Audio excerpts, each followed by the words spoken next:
قل بفضل الله وبرحمته فبذلك فليفرحوا هو خير مما يجمعون.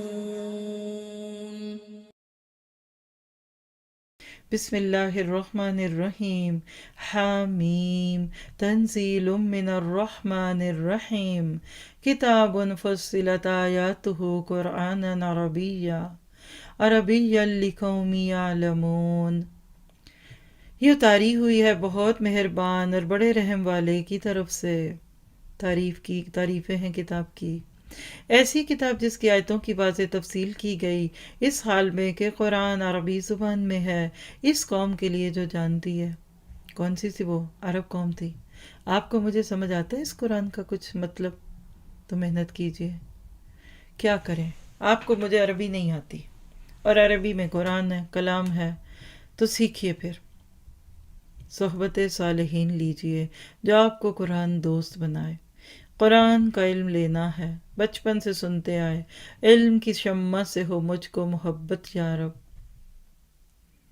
میرے اللہ برائی سے بچانا مجھ کو، نیک جو راہ اس پہ چلانا مجھ کو. تو آج ضرورت ہے قرآن کے علم کو لینے کی اور صحبت صالحین کی.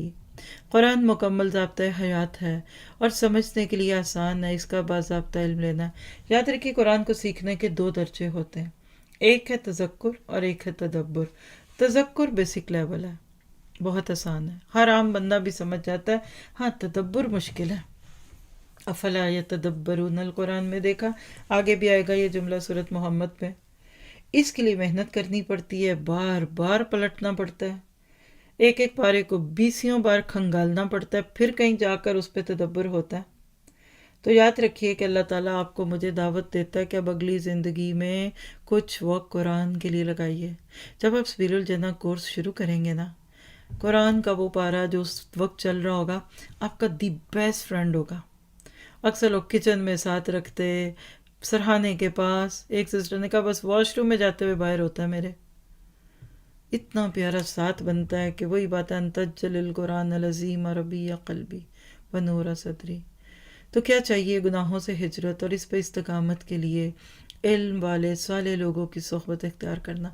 ہر بندہ اپنے لیے دعا کرے جہاں سے بھی بیٹھ کے سن رہا ہے، آن لائن یا آن سائٹ. جہاں سے مجھے موقع ملا میں نے اس سال قرآن کو سیکھنا ہے، اور اگلے دور قرآن سے پہلے کم از کم 10 پارے میں نے لفظی ترجمے کے اپنے سینے میں انڈیلنے ہیں.